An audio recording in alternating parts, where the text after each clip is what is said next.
Greetings, Super Wednesdays here in the Holy Apple, Holy Land, Holy Time. We are on the 6th day of the month of Kislev. It's the 9th month of the year, 5779. Today's class, title of today's class will be the Pittsburgh 11.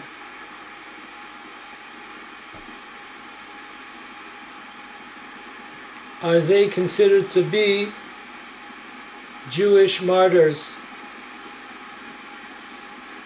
Pittsburgh 11. Were they killed by sanctifying God's name? Now, a few important things before we start. I think that this will probably be two parts. Previously, we've discussed the clear need for the Jewish communities all over the world to leave, to liquidate the exile before the exile liquidates them. We spoke in detail about the subject, the wake-up call of Pittsburgh. We spoke also about the damage, the spiritual damage, which eventually leads to the physical damage of the Jewish people. That's just the way it works. When the Torah tells us that it is worse for a person to spiritually kill another person, it is better to physically kill someone than to spiritually kill a person. Basically, what that means is that the spiritual killing of a person leads up to the physical killing at a different time. They're pretty much the same coin, just a different side of it. The Jewish people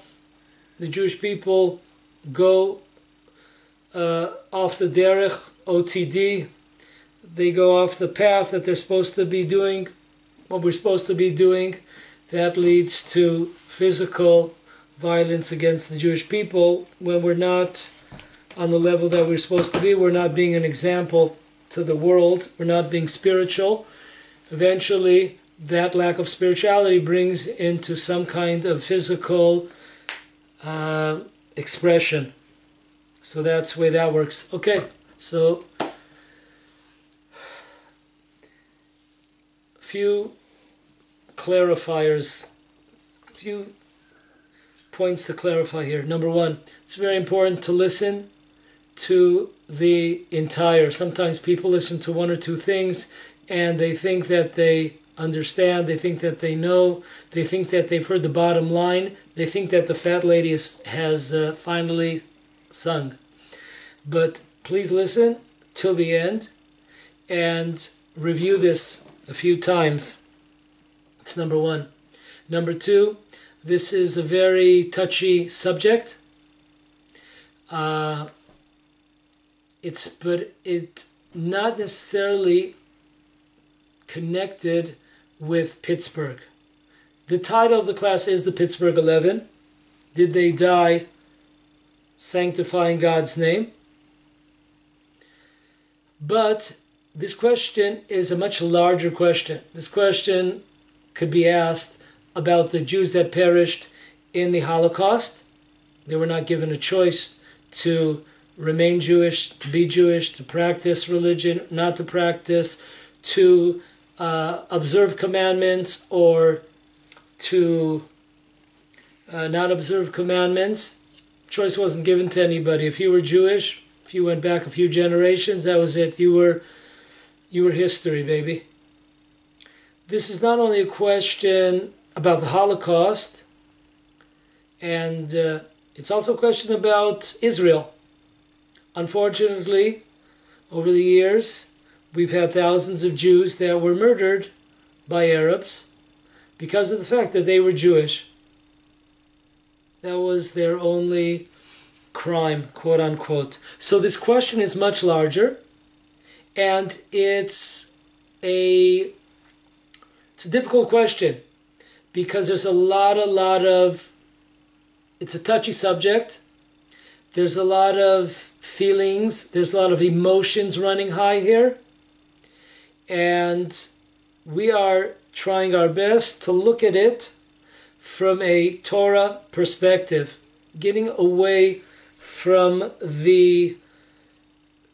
to comfort ourselves, to console ourselves, feel good about ourselves or others. Try to look at it, try to remove ourselves a little bit from that and look at it straight on. Look at it in the mirror. Look at it for what it is. So it's a touchy subject. Number 3, personally, for myself, it's also a difficult subject. It's been a difficult subject for those leaders of the Jewish people, those rabbis that looked in the mirror and tried to find an answer to this question, because it's not a simple question and it's not a simple answer. So my personal who I am, I know a lot of people, I have a lot of friends that were murdered by Arabs here in the land of Israel. And my nature, my character would want to say that all these people sanctify God's name. So let that be also clear. That would be my personal feeling. But once again, I'm trying to remove myself, I'm trying to look from above, try to look at all the angles of the story to understand it.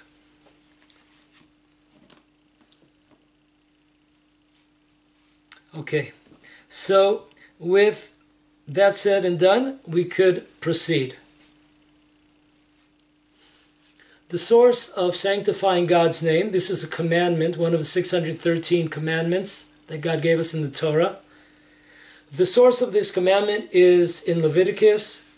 In the portion of the week, it's called Emor, and it's in the 22nd chapter, if I'm not mistaken, 32nd verse. It says that God should be sanctified within the people of Israel, and we should not desecrate God's name. From this, it is brought down all across the board. It's brought down by the Safra, which is a commentary, a very early commentary on the book of Leviticus, Vayikra. It brings down very clearly that we're talking about the likes of Hananiah, Mishael, and Azariah. These were 3 martyrs. These were 3 Jewish martyrs that decided not to bow down to the statue of Nebuchadnezzar, the king of Babylonia, in the time of the period between the first and second temple. It's brought down there also about Pappus and Lunius, which we will discuss later who they are, but they were people that sanctify also God's name. They went against certain decrees of the kingdom. We will get to that in further detail, so I'll just mention their names. But it's clear from the source of the Safra that this verse in Emor, in Leviticus, is specifically speaking about a Jew that has free choice, that Jew is given a choice to perform a transgression or else die. Person was given a choice, and the person decided to sanctify God's name. This is the classic example of a Jewish martyr of sanctification of God's name. This is brought down also in the book called the Chinuch, which discusses and explains the 613 commandments, bringing it closer to our understanding, bring all the commandments closer so we could understand them better. And he says specifically that this verse of being sanctified amongst the Jewish people, God being sanctified, is talking about a person that was given a choice to transgress or not. Commandments to become a part of a different religion, or to remain Jewish, or not to observe various commandments. And if you observe those commandments, the penalty is death. And people decided that they were going to observe those commandments, even though they understood the danger, and the penalty was death if they're caught. Classic all over the board. If we look in the Maimonides, in the laws of the foundations of the Torah, Yesodei Torah, chapter 5, he discusses this in length. This commandment of sanctifying God's name, and he brings down cases, of course, where a Jewish person is being, the nations or individuals are coming to the Jews and asking them to transgress, to worship idols, to commit immodest behavior acts, immodest sexual acts, to kill other people. Or it could be that the Gentiles have made various decrees against the Jewish religion. You're not allowed to do various commandments. You're not allowed to keep the Sabbath. You're not allowed to circumcise your child. You're not allowed to slaughter kosher meat. These are all classic examples, every one I named. If we look across the board, if we look at the Code of Jewish Law, the Shulchan Aruch, if we look in the Talmud, we see very clearly that every discussion on this subject is the classical cases of sanctifying God's name via your choice to remain Jewish, remain religious, to keep the commandments and not to transgress them. And you're willing to pay the price with your life. This is what's discussed in all our sources. Now, fast forward.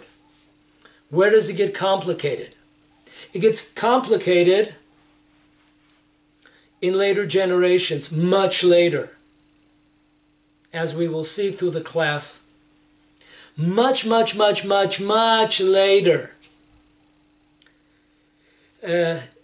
Holocaust.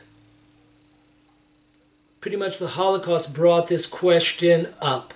Because, let's face it, usually what the Jewish people faced was the classic, it's either, do or die, the sword or Christianity or whatever, Islam. That's usually what it was. So now, there was like a new phenomena here of Jews that were killed because of the fact that they were Jews. There was no choice, there was no peace of mind to make a conscious decision. There was no transgression here. There was no debate. There was no discussion. Just someone from out of the blue comes and killed Jews because they were Jews. Holocaust, Pittsburgh. Now, what do we do with this case? Because this is not brought down anywhere.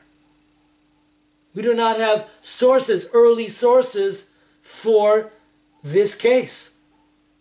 So it would seem, on the surface, it would seem like this would be a case if somebody had no choice, no decision. It could be if they had a decision, they would, actually, convert or transgress commandments. So this was a new phenomena, and this is what we're going to tackle today.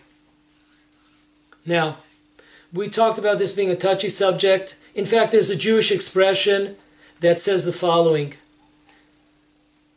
In the portion that I mentioned of Emor in Leviticus, there are three portions of the week, one after the other. One is called Acharei Mot, after death. The next one is called Holy. And the third one is called Emor, to speak. So there's a expression amongst Jews that Acharei Mot Kedoshim Emor. After somebody has passed away, we say that he is holy. So you got it? It's a play on all these three titles of the portions. We say that after a person dies, then we say that this person was holy, this person was great, he was so noble, he was so charitable, he was such a fine person, he had tremendous character traits.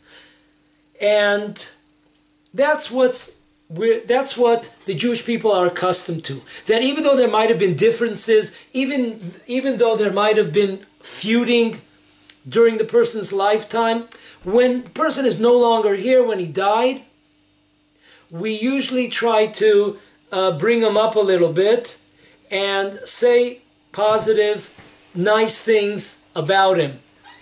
So that's the Jewish expression. And that's really how Jews, when Jews go to console mourners, they usually, sometimes there's an expression, bigger than life. Sometimes people, when they're no longer here, they become bigger than life. But in their life, they really weren't that way. They were like regular people, or maybe sometimes a little bit below, maybe a little bit above average. But they become, after their death, they become, greater than ever. And it's not really the reality. It wasn't really the reality. But we want to make people feel good. We want to make, comfort people that are sad and mourning. So we kind of pump them up bigger than they really are.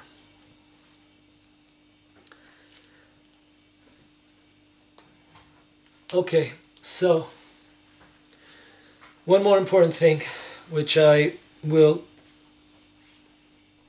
say before we start delving into this, to the sources. And this is really important. And to me, this is frightening. Folks, I have to tell you that I have been sitting on this case. I've been sitting on this subject for the last almost 3 weeks. And when I say sitting, I'm talking about hours and hours and hours every single day of the week. I've heard a lot of classes up on YouTube or different websites. I've seen various sources that are quoted, and I'm really, really astonished. I'm really, really frightened by what I saw, what I see, and what I hear. There are so many things that are not exact. There are so many things when you look in the source that people are hiding behind. You see an entirely, not a little bit, you see an entirely different situation. That to me is frightening. Now, granted, I will give the benefit of the doubt to some of the rabbis out there. They are very pressed for time. They have communities to worry about. They have, whatever work they're doing in schools or yeshivas teaching. They don't have a lot of time. They're busy. They have their family. They have different things on their mind. So I'm going to give them the benefit of the doubt that they looked superficially at various sources and they brought their conclusions, even though if they would go back and look in depth and without being pressured by time, because if a person's giving a class, he has to give a class a day or two after the event happened after the massacre in Pittsburgh. So that's not a lot of time you have to deal with. So I'm going to give them the benefit of the doubt. But you look at a lot of sources that people are bringing, or the sources themselves, and you just like shake your head saying it is really, really important. If you just come out of this class with this point, you're really ahead of the game. Most people, when they're, unfortunately most people, when they're listening to a class discussion, words of Torah, most people are not taking notes. Most people are not reviewing the material. Most people aren't going to go, or maybe they don't have the opportunity to go and check out the sources themselves. Because so many times lately in the last 3 weeks, I've gone and checked out the sources, and I come up and it's very clear to me, no discrepancy here, the conclusion is exactly the opposite. Okay, so let's take it from the top. There are voices out there, and once again, names are not important.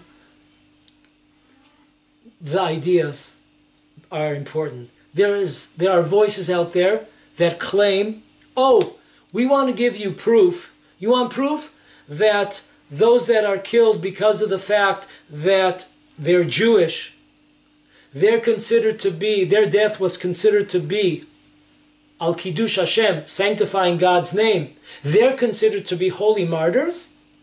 You want a proof? Okay, no problem, they say.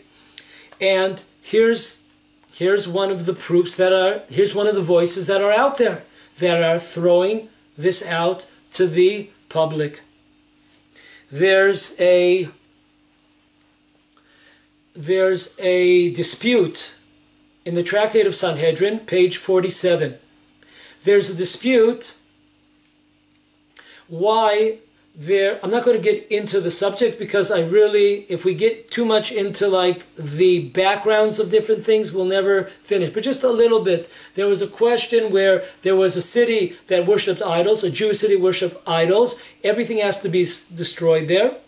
Talmud asked a question, how about the animals? Maybe we could take the animals from the city that were worshipping idols, and we could use them for sacrifice benefits in the temple, in the Jewish temple in Jerusalem. Why should they be destroyed? The animals, why should they be destroyed? Okay, so there's a dispute. There's a dispute when a person is given a death sentence by a Jewish court. We're talking about the Sanhedrin, the Jewish court. Does their death contain within it an atonement to a person's sins? You know, you did the wrong thing. You transgress one of, some transgression that the penalty is death. You did the wrong thing, but is there any way out here? Is there any consolation here? So there's a dispute in the Talmud between two famous rivals, Abaya and Rava.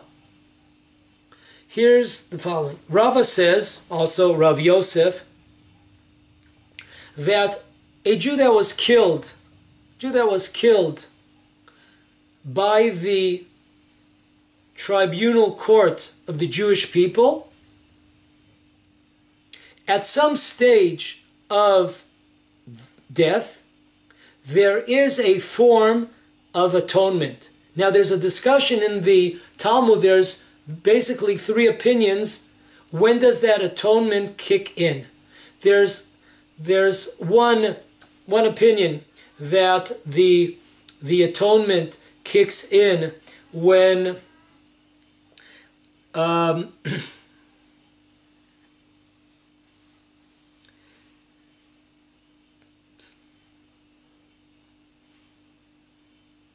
okay, the first opinion is when we're at the funeral process, the atonement begins during this funeral process. The second one is that when the person is buried, transgressor is buried, that's when the atonement kicks in. And there's a third opinion that says, no, you have to wait. Atonement kicks in for a person, not during the funeral process and not during burial, but we have to wait till the person's body is decomposed.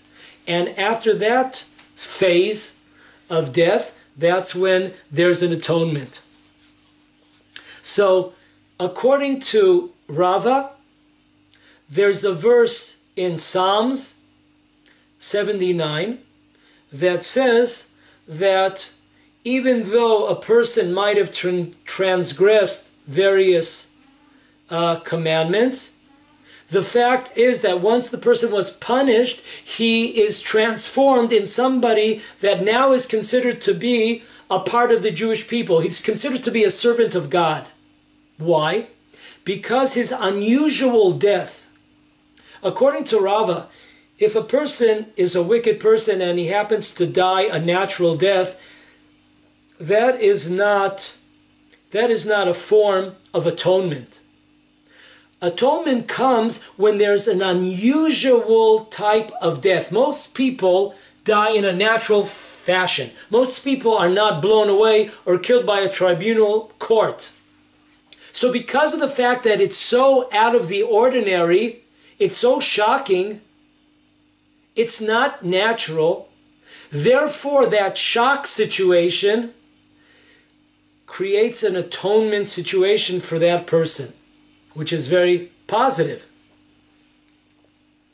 According to Abaye, Abaye says, no, any type, any stage of a tribunal court that put a person to death, he gave him one of the 4 deaths that is meted out to a transgressor. There's 4 different types of punishment that the Jewish Sanhedrin tribunal court would mete out. So none of these, and at no stage, beginning of the funeral process, the end of the funeral, the decomposition of the body, doesn't matter. According to Abaye, there is no atonement for such a person. There's no atonement for such a person, even though it's an unusual type of death. Now, according to Abaye, when is there atonement for a person? Abaye says, when a Jew has been killed by a kingdom, by a malchut.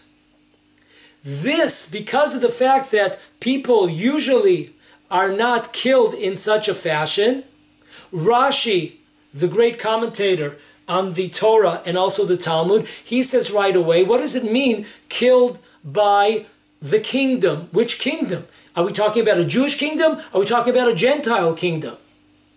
So, according to Rashi and many others, we're talking about Gentiles. A Gentile kingdom decided, for whatever their reasons were, to kill a Jew. And because of the fact that this is a very shocking way to leave the world, it's not a natural way, it's not the way 99% of the people go when it's time to go. So therefore, because it's such a shocker, it is an atonement for that person, for that Jew that was killed.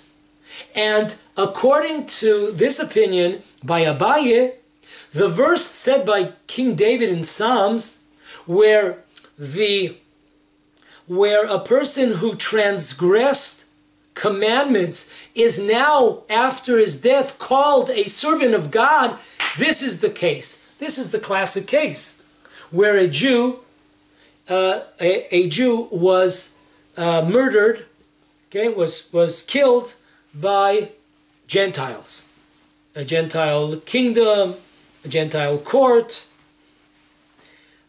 Okay, so there is this dispute between Abaye and Rava. Let's fast forward here to the Jewish law. We are now in the Code of Jewish Law, Yoredeah 340, the laws of mourning. And the Code of Jewish Law, the Shulchan Aruch, Rabbi Yosef Karo brings down that if a person occasionally does all kinds of sins because of the fact that they have some kind of desire or their evil inclination has got the better of them, they, you know what I'm saying, they're people that believe in the principles. They're not scoffers. They're not, deniers. We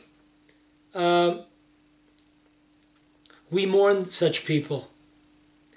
And then the Ashkenaz Rabbi, the Ramah, he comments on this the following. What the Code of Jewish Law said, that a person that occasionally, and because of the fact that he's doing this out of desire, out of weakness, not out of principle, not out of making something petty, but out of a weakness, not able to stand up to the evil inclination. If a person, however, is the way of their life is to sin, we do not mourn for such people. And once again, this is a person that is accustomed to doing sin. Not occasionally, he's accustomed to do it. How much more so if the person is officially a non-believer, officially a scoffer? That how much more so we do not mourn for such people. And then there's an idea that the Ramah brings down. He brings down that there is an opinion that a person who was a scoffer, person who did not believe, if he is killed by Gentiles, we mourn him. And there is another opinion, the Ramah brings down another opinion, that even in a case where there was a Jewish denier, a person that did not believe, a person that was a scoffer, a non-believer, there is an opinion also by rabbis that we do not mourn such a person, though he was killed by non-Jews. And this is the direction, this is the decision of the Ramah. Not only the Ramah, the Levush, the opinion of the Levush is the same, that we do not mourn a Jew who was a non-believer. We do not mourn such a person. Once again, remember this. We're not necessarily talking now about people that never learned about Judaism, people that never heard about Judaism. We're talking, that's a whole different subject. Today, what category is the secular Jew in? Is he in the category of a child that was kidnapped from a young age, and therefore he is much less responsible or not responsible for his or her actions? Or are they somewhere in the middle? Or today, there are no excuses. It's so available, it's so out there online that anybody who has any questions can find answers to all their questions if they were just willing to. So we're not getting into that opinion. Okay, we're just going to keep it very, very simple and use the words, terminology of the Code of Jewish Law. We're not going to discuss people today, which category do they come into. This is the idea of, this is the opinion of the Ramah and others. Now, the Code of Jewish Law has there's a Siftei Cohen, the commentator called Shach, and he, along with another another Jewish law figure, the Rosh, and also another halachic figure, Jewish law figure, Rabbi Meir from Rottenburg. They all say, these three say, that yes, we mourn such a person. That is their take. If a Jew, no matter what his belief, no matter what group he is from, if he was murdered by a Jew, we do mourn such a person. The last part of this is in the Code of Jewish Law, Yoredea. Now we're up to 376, the end of 376. Okay, the Rabbi, the Ramah, he's the Jewish law.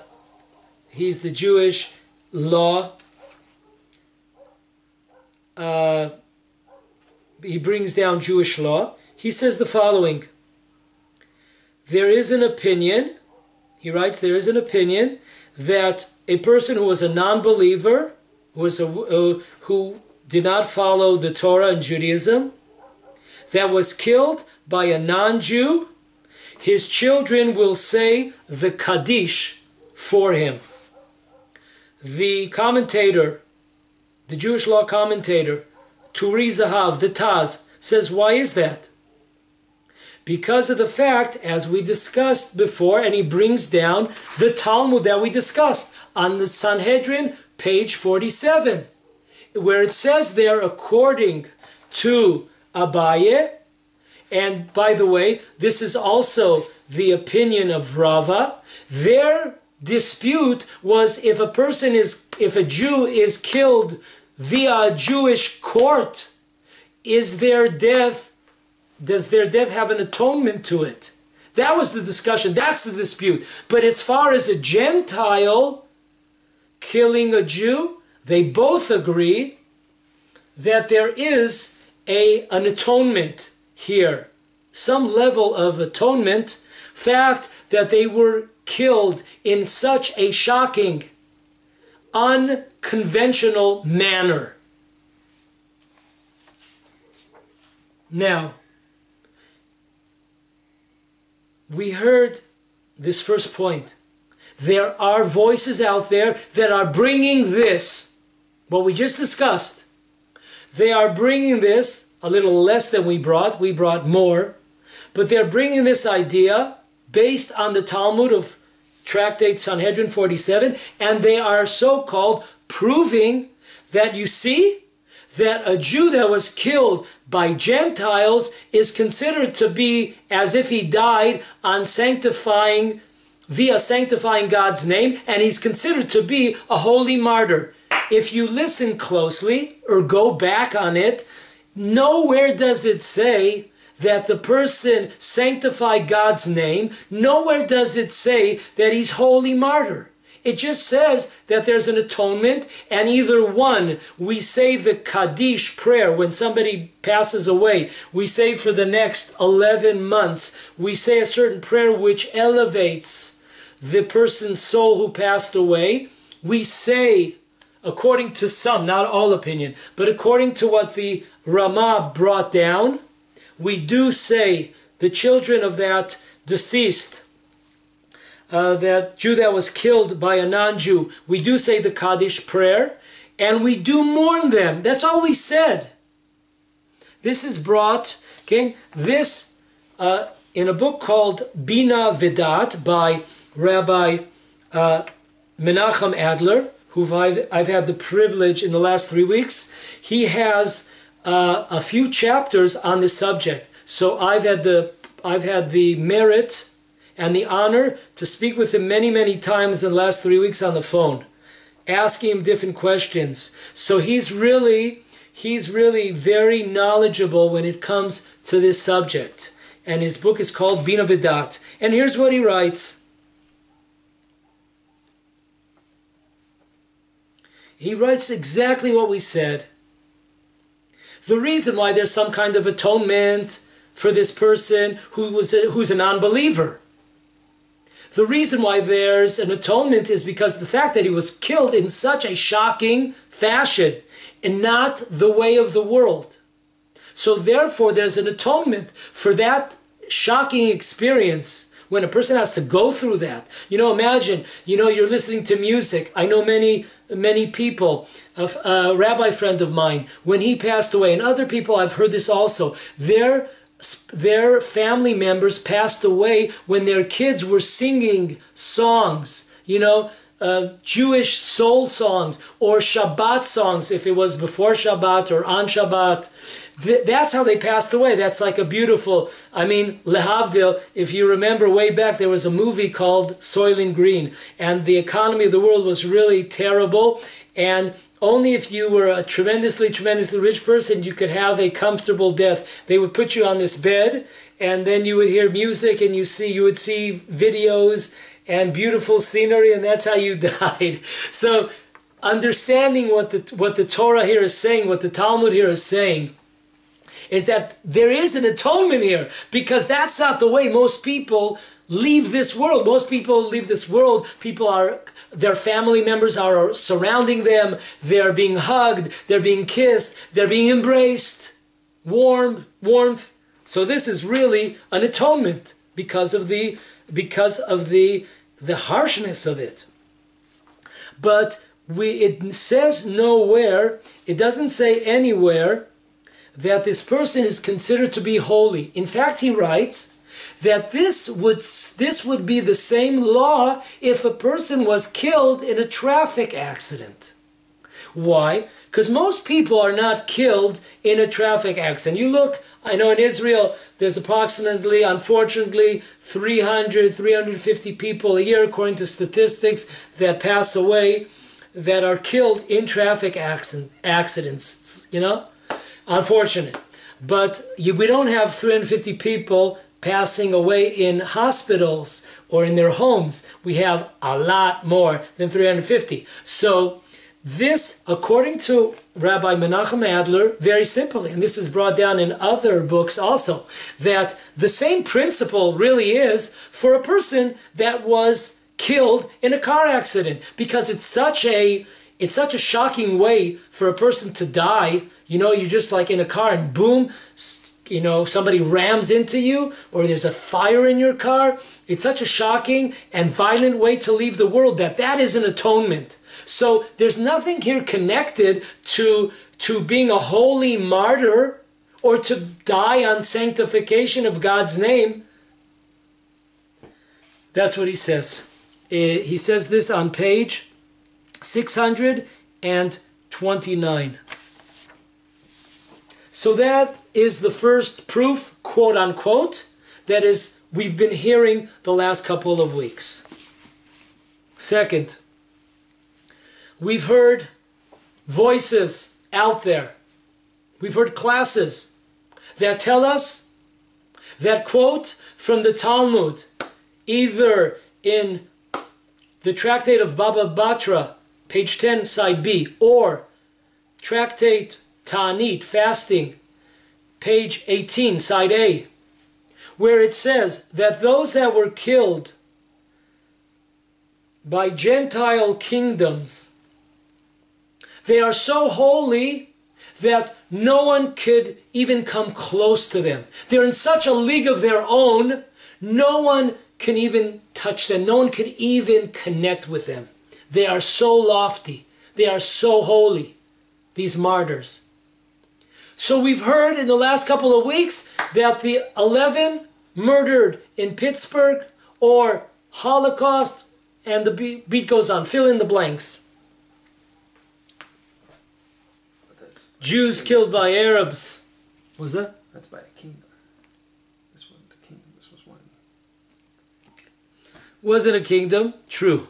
But some people want to bring the point home that it's not just a kingdom. It could be by individuals and people that gave their lives, people that paid the price. Nobody could come close to them. So there's people that are expanding this a little bit. But this is not a little stretch here. This is one big stretch.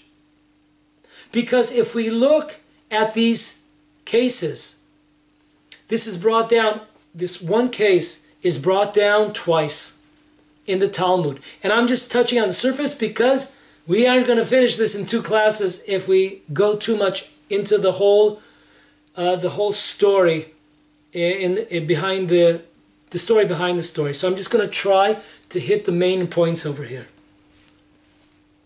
It's brought down in these two places in the Talmud that there, in the times, according to most opinion, in the times of the Roman emperors, the daughter of the king, was killed. And like many times in Jewish history, who are they blaming? They were going to blame the Jews, that the daughter of Caesar was killed. So they came up to the Jews and they said, listen, if you don't turn in the people or the person that's responsible for the murder of the daughter of Caesar, then, we're going to take out the entire Jewish people, the entire Jewish community. 2 unbelievable holy martyrs, 2 courageous warriors stood up, and they said to the king, it was us. Their 2 names, remember them, Pappus and Lunius. This event took place in the city of Lod. Today there's an airport. The Ben Gurion airport is in that area. In this city, these are the martyrs of Lod. They stood up to the plate, and they took the rap for the entire Jewish community. It was better that 2 people be killed than an entire community.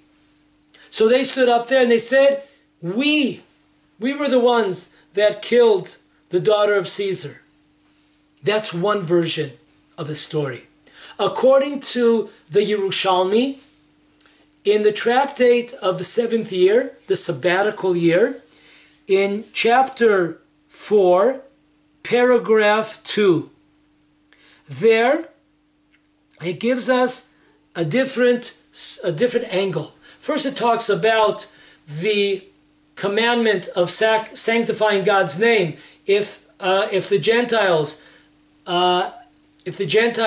come up to you and ask you to worship idols, foreign religions, or sexual immodest behavior, or to murder, it brings down different cases where a person is commanded to sanctify God's name. So, right after that, it talks about this case. But the scenario is totally different. What happened? The 2 people, there was a decree amongst the Jewish people that the Jewish people would have to use cups that were colorful, and at the bottom of the cup there were names of various idol worshipping.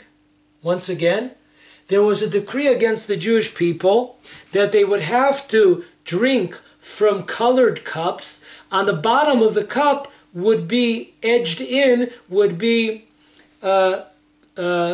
written in various names of idol worshipping.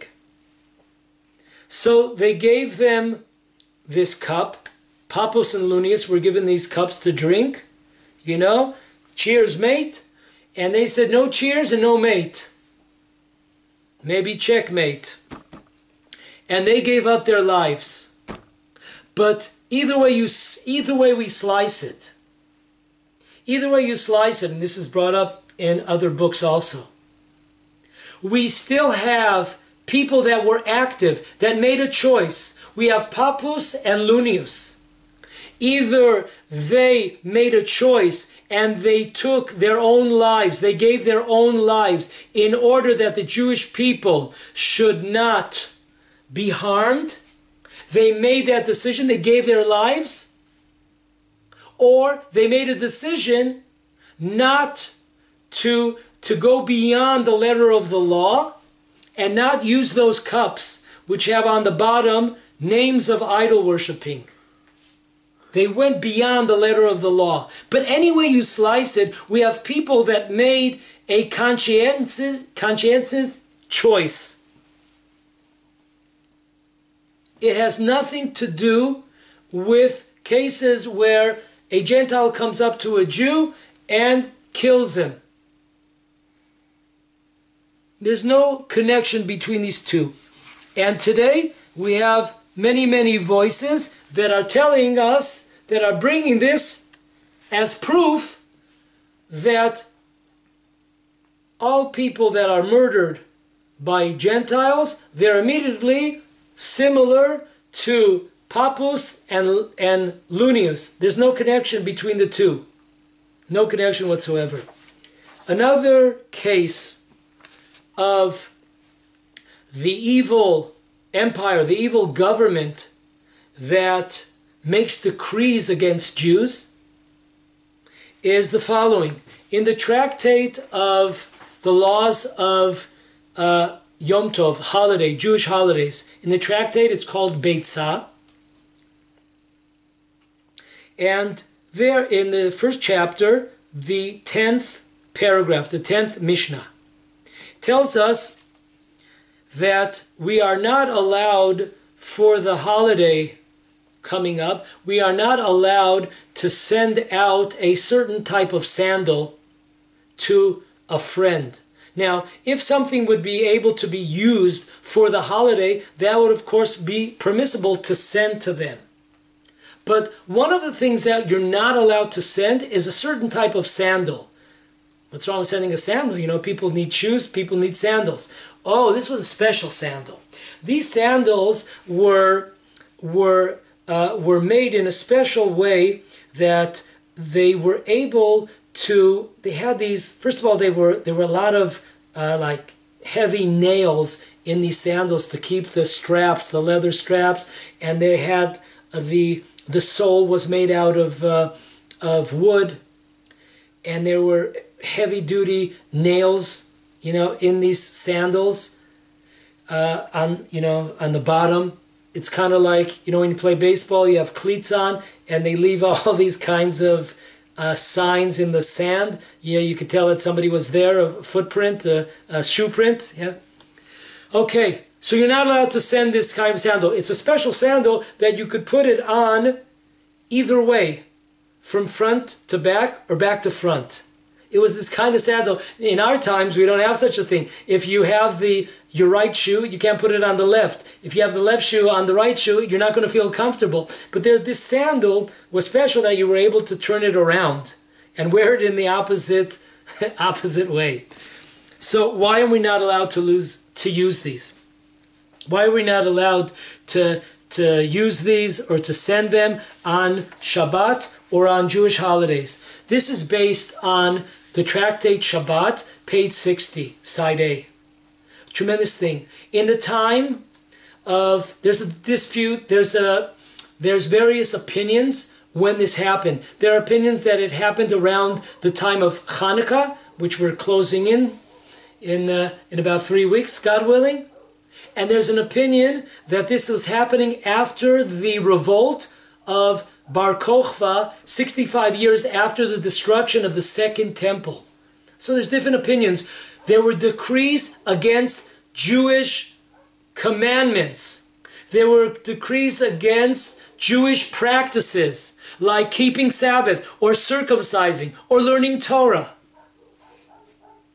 And there were groups of people that they went, especially on the Sabbath, because they wanted to observe Sabbath. If they were in their house and the soldiers would come or the police would come, they would be caught. So they went out to the mountains and they closed themselves into caves, especially on the Sabbath. And one time, so in order to observe the Sabbath and not be caught, so they're out there in the mountains. And they had very, very strict rules that anybody is welcome to spend a Sabbath with us, but on condition that when you come in, you're in. There's no going out. Till we say it's safe and you could go out, no one is going out, because we can't take the risk of being, there's kids here, there's women, children, elderly people. We can't take the risk. So that's the way it was. So there's many, many decrees against Jewish practices, against Jewish commandments by the nations of the world.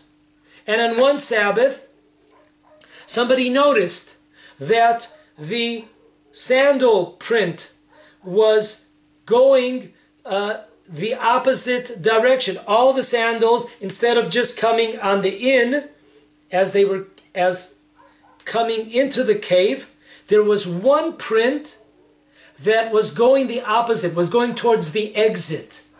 This put the Jewish people in that cave in tremendous panic. They were under the impression that one of the Jews had gone out of the cave, either to perhaps make some money or save his own skin or his own family, or perhaps somebody who just left, and there's a very, very good chance that they're going to be caught and they're going to spill the beans where we're hiding out. So everyone started to panic, and they have these special sandals on which have tremendous like nails and bolts at the end, and they were so, it's like, you know how a lot of times when there's a pressure situation, people were not killed. I mean, they could have gotten out of there okay, but just from the panicking, that's when people get stampeded, people get, trampled upon. And it's only because of pressure. If everyone would become cool and collective, they could have all gotten out of that auditorium or whatever the situation is. But here people started panicking, and it says that there were more Jews that were killed via other Jews inside, by the panicking and their sandals with these like daggers. There were more Jews inside that were killed than the Gentiles killed on the outside. So folks,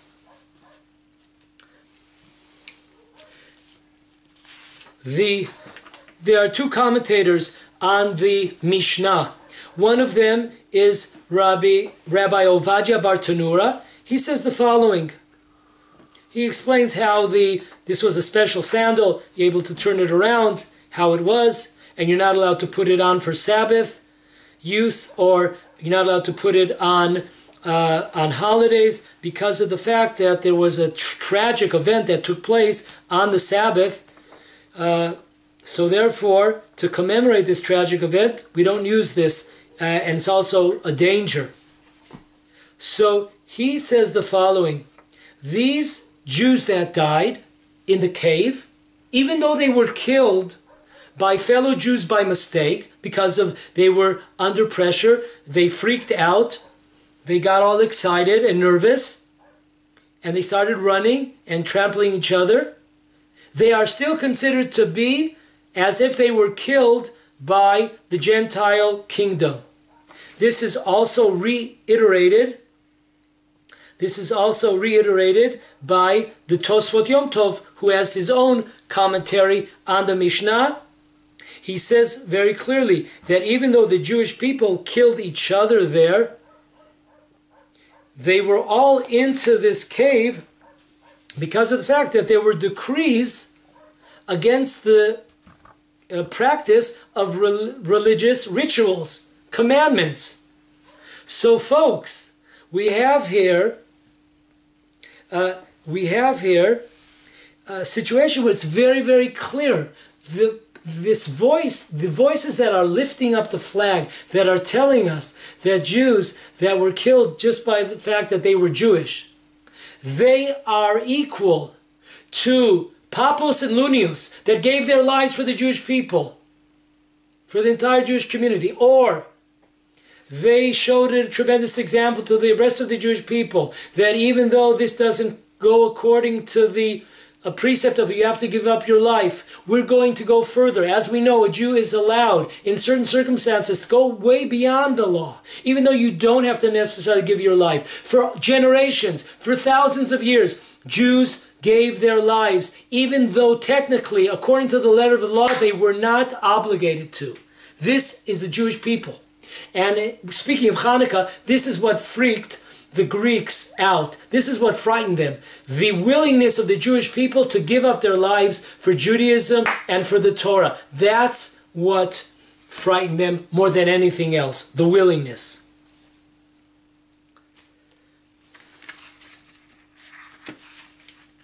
To understand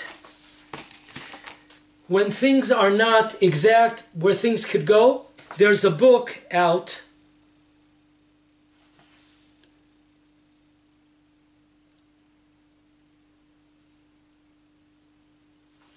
It's called Derech Sicha. This was a question and answer by Rabbi Chaim Kanievsky, who's the leading rabbi of the Jewish people in our generation, and one of his right-hand men, a person named Rabbi Eliyahu Man. And they go over the portion of the week, and Rabbi Man, he would ask questions, and Rabbi Chaim Kanievsky would give the answers. So listen to this, how things can get really cloudy and foggy. Listen to this. In this book, it's called Derech Sicha, on page 166. Question by Rabbi Mann was to Rabbi Kanievsky. It says by our sages that it is law that Esav hates Israel. There is a law, there's a Jewish law, that Esav, the non-Jewish world, hates the Jews. But we don't see this with Yishmael. We don't see this on the Muslim side. So is there a difference? And Rabbi Chaim's answer, it's very simple. There is no difference. When it says the word, when the Torah uses the word Esav, hates the Jewish people, it's talking about all nations. It's not just talking about the Christian world or, the Muslim world. It's talking about everybody over there. That's that. Okay, now here's an amazing case. It happened in Netanya. Listen to this case. The Rabbi Man, comes and tells Rabbi Chaim the following case. In Netanya, there was a terrorist attack. He doesn't say when, but there was a terrorist attack, and there was a Jewish teenager or young adult.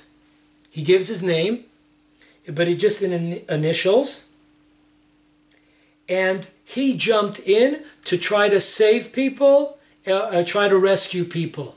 So there's a guy, there's a teenager or a young adult. He sees that there is a terrorist attack against the Jewish people in Netanya. He steps in. He's trying to save people that are under attack, under fire. And unfortunately, he is killed. Now, it wasn't clear when the investigation came to check out what happened. When the investigators came to check out, it wasn't clear which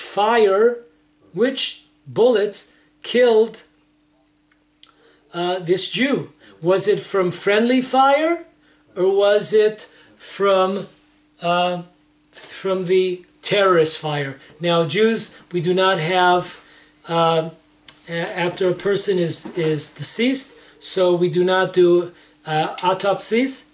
So it was a question mark. So Rabbi Man asks Rabbi Chaim the following question. Question number one. Can we put on this person's monument, gravestone, can we put the expression, may God avenge his blood. Because it could be that the people that killed him by mistake was friendly fire were from Jews. The police or the army that came in to try to finish off these terrorists, it could have been that their fire killed this Jew that was trying to help out. That's question number one. Question number two, are we allowed to put on the tombstone, are we allowed to put the word holy martyr? Are we allowed to put the word holy martyr? Now, Rabbi Mann goes on to say, what is he basing his question on? What it said in, he's basing his conclusion that a Jew that was killed by a non-Jew is automatically considered to be a holy martyr, sanctifying God's name. Now, he brought in this, he brings in what we just read 5 minutes ago from the tractate of the laws of the holidays, tractate Beitzah, the first chapter, 10th law, and he quotes these two commentators, but what does he say? They write there that these Jews in the cave, they were, where is his words? They were holy. Now, we read these two opinions. Rabbi Ovadia Bartanura, they say it's one opinion, but two sources. And Tosfot Yom Tov, they do not use the terminology at all that they were holy martyrs. They say that they were killed, they are considered to be Jews that were killed by the evil empire. So why am I bringing this? First of all, it's an interesting case, interesting question, and it's our subject. This person, he was killed by, let's say he was killed by these terrorists. Is he considered to be holy? Can we put it on the tombstone? But this is very important here, because that's not what it says. So this is a big problem here.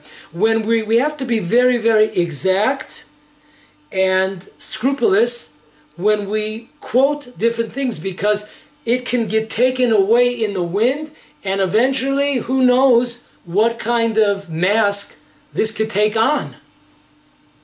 Anyways, the answer, I'm sure you're all interested in the answer by Rav Chaim, says the following: do not put on there, because there's a doubt which fire killed him, friendly fire or from the terrorists. Do not put, may God avenge his blood.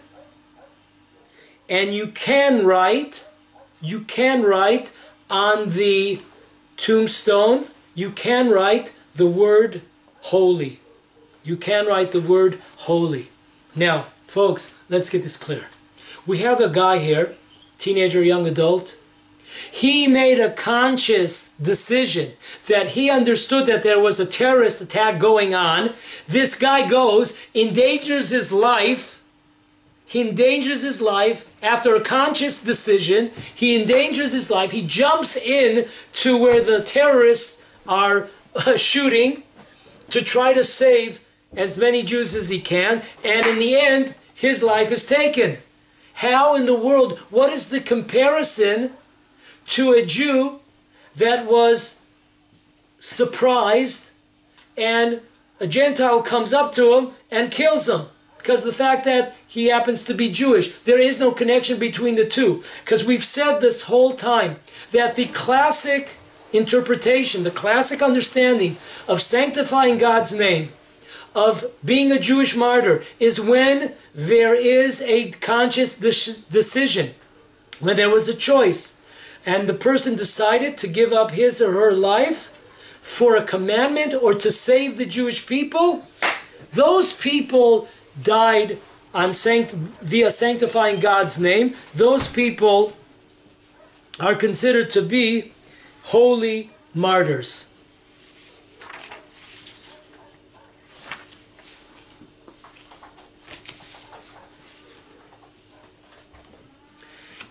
The last case that we'll discuss today, and then we'll call it a day, and we'll continue with God's help next week.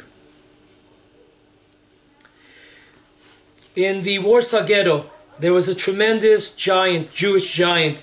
His name was Rav Menachem Zemba.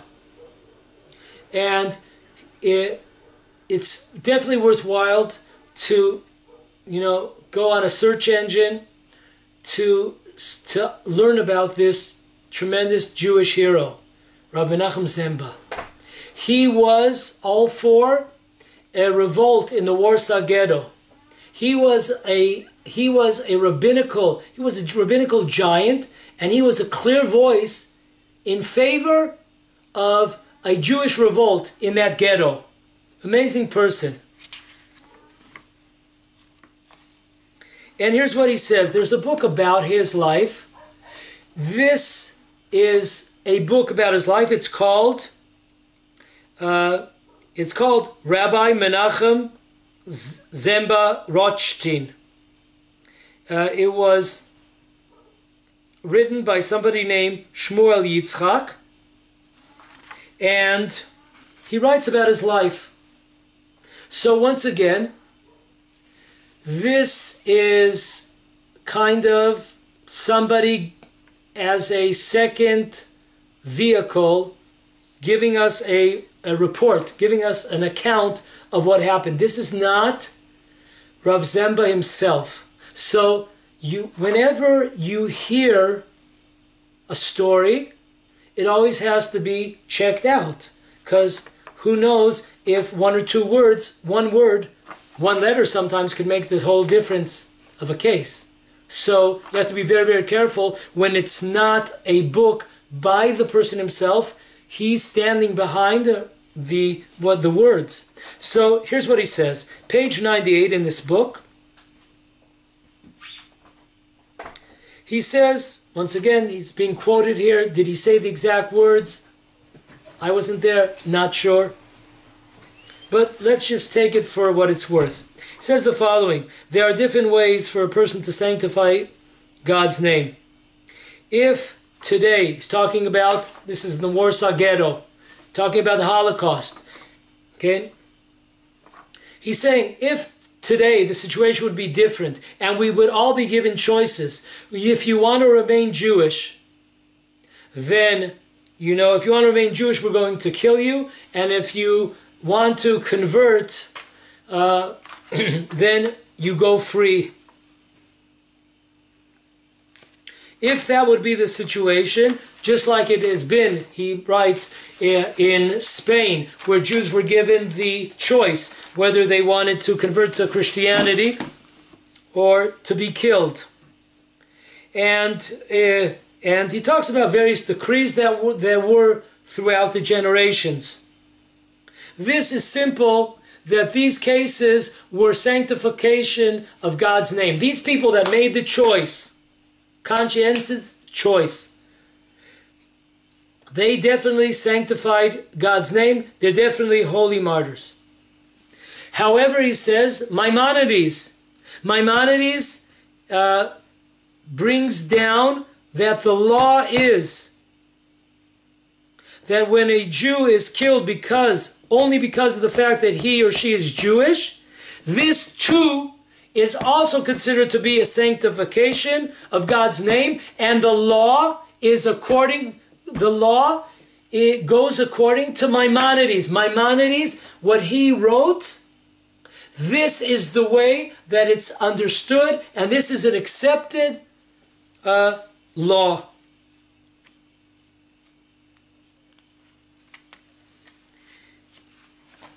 But then he says something very interesting. Today in our times, there's the only way to sanctify God's name is to get up and fight. Get up, arm yourself, he says, weapons, and to fight. Today, this is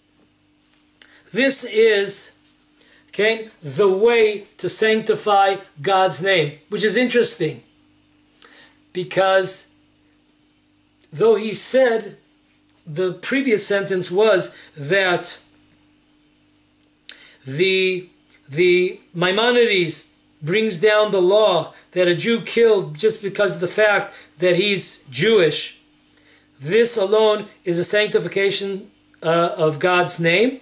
But today, there is only one way to sanctify God's name, and that is to get up and to revolt against the Germans. So very interesting. It's not clear. He says it's the only way. It's not clear here that he's behind the flag, even though people use his quotes as claiming that he's one that's what he believes in. He says very clearly, today in our times, the only way to sanctify God's name. He didn't say another way to sanctify God's name. So it's hard to know. Once again, it's hearsay. It's somebody writing it down. You know, I don't even know if he was there, or it's hard to know. Now, Rabbi, the saintly, he was, by the way, he was murdered in the Warsaw Ghetto. Rabbi Zemba is not the only one that waves the flag of Maimonides, claiming that Maimonides, this is clear in Maimonides, that a Jew that is killed because of the fact that he's Jewish, no matter who he or she is, as we will see later, they might not be religious. That is considered to be a Jew that was killed by a Gentile. That's considered to be, because of the fact that he's a Jew, that's considered to be sanctification of God's name. These people are holy martyrs. This is also brought down in a modern day book. It's called Mishneh the Heart. It's written by Rabbi Menashe Klein. And it's a 18 book of Jewish law, where he's asked questions by the population and he gives his responses. Question and answer. So he was asked the question in the 16th volume, page 71, the 33rd question. He was asked about this question: a Jew that was killed only because of the fact that he's Jewish by a non-Jew, is that considered to be sanctification of God's name? Is he considered to be a holy martyr? And he brings down exactly the same Maimonides. And where is this Maimonides located? It's located in, there were various letters that Maimonides sent out to various Jewish communities. One of them is called Igeret Hashmad. There was a Moroccan community, and they were approached by the Muslim population in their time, and they were told to either convert to Islam or, off with your head. So all they had to do was to acknowledge Muhammad is the prophet, and they would be accepted. What they did in their homes, it seems like, they could keep, just like the Marranos, who were secretive Jews. On the outside, they played the part of being Christians, but on the inside, they kept up their Judaism. So on the opposite side, on the Muslim side, it seems like, according to what the Maimonides is saying, that they had the opportunity to continue their lives behind closed doors, keeping Jewish. All they had to do was, in their mouths, say that they believe in that the prophet is Muhammad. So there's the whole, I'm not going to go, once again, I'm not trying to stay away from the whole story. It's an amazing story. And we're just trying to concentrate on the words of Maimonides. So when we look at this letter, it's a letter of it's called the letter of times of decrees that he sent to this Jewish community in Morocco. So in this letter of decrees, talks about the whole concept of sanctifying God's name. And on the 19th subject headline, it's called those Jews that are killed by sanctifying God's name, and those that are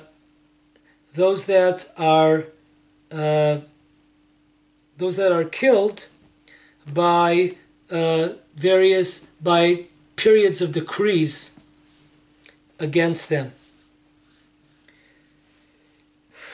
So he says that this third group of people, those that are killed by sanctifying God's name, those that refused to buckle to decrees against the Torah, against commandments, know that in all cases where the law says that you have to give up your life in such a predicament, whether it's cardinal sins or whether it's times of decrees against Judaism, once a person decides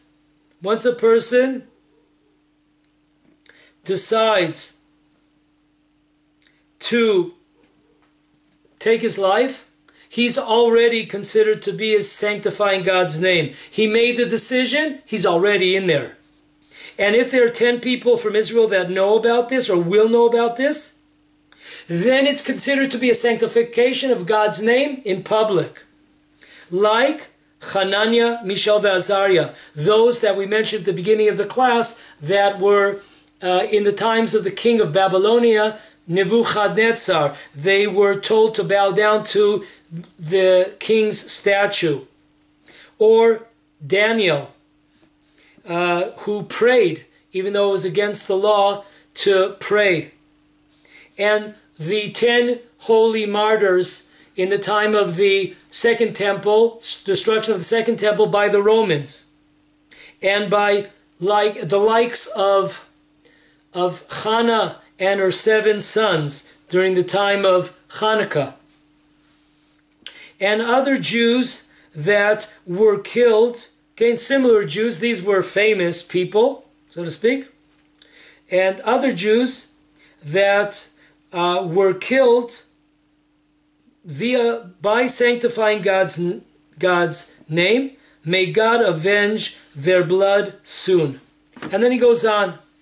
A person that was able to overcome his fear and to go to such a high pedestal, even though that person might have been, day in and day out, he might have been a wicked Jew, a Jew that was not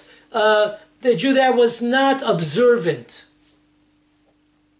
But because of the fact that he was killed on his decision to sanctify God's name, even though his intentions might be similar to Yeravam ben Nevat, who was wicked, and his friends, he is invited into the world to come, even though he was in his life not a scholar. And this is what our sages tell us, that in a place where those Jews that were killed by the evil kingdoms stand, no one could come close to their portion in the world to come.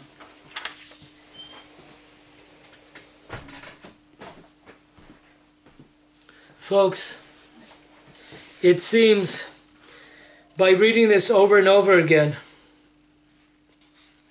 and this is brought down also, what I'm about to say, it's brought down in Rabbi Menachem Adler's book Bina V'dat, page 634. He brings down the same conclusion. and this is brought down by many others. What Maimonides is talking about has nothing to do with Jews that were killed by a Gentile randomly because of the fact that they're Jews. He's not talking about this case. He is talking very clearly that even though a person might have been in his day in and day out life, might have been a wicked person, not following the Torah way, the Torah path, but because of the fact that the person made this decision to sanctify God's name, he is a person that is part of, he has a share in the world to come. And even though he was not a scholar, he has a share in the world to come. And he specifically mentions that these people, that these people are similar to those Jews, and he writes it straight out, like Pappus and Lunius, that gave their lives for the Jewish people, made a conscious decision. Or they made a conscious decision not to drink from those cups that had names of idol worshipping it. It's very clear that Maimonides is talking about people that sanctify God's name in the traditional, conventional manner. Not people that were just randomly, not given a choice, not conscious about it, not making any decisions, just blown away. Stomp. This is brought down on the page, like I said, by Rabbi Adler. And check it out on page 634. Also very interesting. He doesn't say that they are holy. He says that they have a share in the world to come. Also very interesting. Doesn't use the word holy. So, once again, this is a Maimonides that's brought down by many voices out there.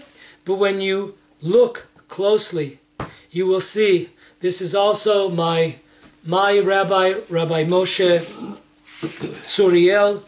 In his, he wrote an article about sanctifying God's name. He brings also down that Maimonides is not talking about this type of case at all. He's talking about the traditional people giving up their lives, even though they might have been, on a low level or wicked people. But the fact is that once they gave their lives, that's a tremendous atonement for their sins, and they do have a share in the world to come. So, God willing, we will return next week.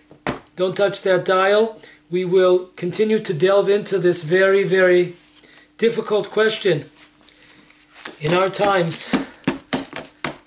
Pittsburgh 11 and many, many others throughout the ages. Stay tuned.